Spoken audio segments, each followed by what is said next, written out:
रोहित पवार काय बोलले हे काही मी पूर्ण ऐकलेलं नाही। मला जी काही माहिती आहे त्यात त्यांनी काही प्रेझेंटेशन केलेलं आहे आणि वेगवेगळ्या माध्यमांमध्ये किंवा वेगवेगळ्या लोकांनी ज्या शंका उपस्थित केलेल्या त्या शंका त्यांनी त्या ठिकाणी पुन्हा उपस्थित केल्या।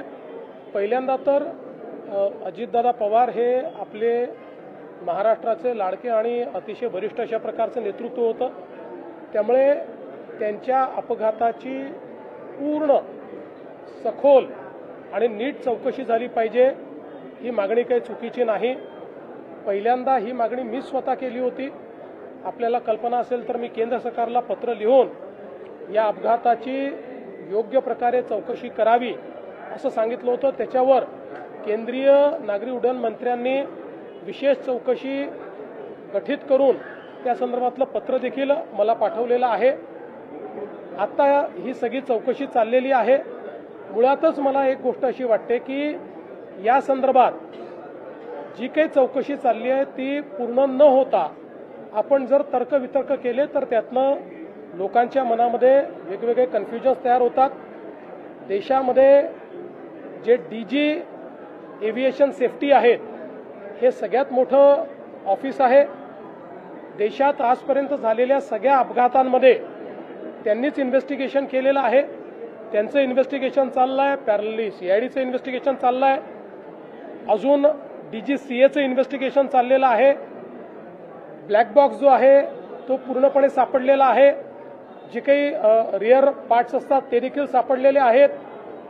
जे कम्युनिकेशन पायलट आणि ATC मध्ये होतं ते कम्युनिकेशन देखील त्या ठिकाणी डिजिटाइज असतं। त्यामुळे सगळ्या गोष्टी मला असं वाटतं की त्या ठिकाणी आहेत।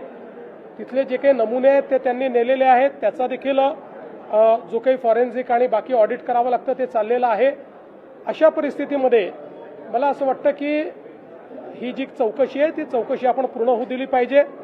आणि माझं स्वतःचं मत असं आहे की भारतातल्या चौकशी यंत्रणांवर कोणीही त्या ठिकाणी गैरविश्वास किंवा अविश्वास दाखवू नये, कारण आज भारतातल्या चौकशी एजन्सीज या आंतरराष्ट्रीय स्तराच्या आहेत।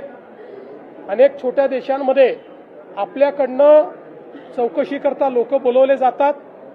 मला असं वाटतं की ठीक आहे, भावनेच्या भरात कदाचित ते असं बोलले असतील, पण साधारणपणे आपल्या देशातल्या एजन्सीजवर आपण कधी अविश्वास अशा पद्धतीनं दाखवत नाही। याही ठिकाणी दाखवण्याचं कारण नाही।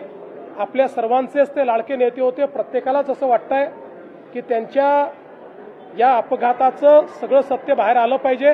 ते सत्य निश्चितपणे बाहेर येईल हा मला विश्वास आहे। या संदर्भात त्यांचे जर काही मुद्दे असतील तर ते त्यांनी DG सेफ्टीकडे पाठवून दिले पाहिजेत आणि त्या संदर्भात DG सेफ्टीने त्याही संदर्भातले जे काही शंका असतील त्या शंकांचं निरसन केलं पाहिजे। आणि मला असं वाटतं की एकूणच शंका व्यक्त करणं काही चुकीचं नाहीये।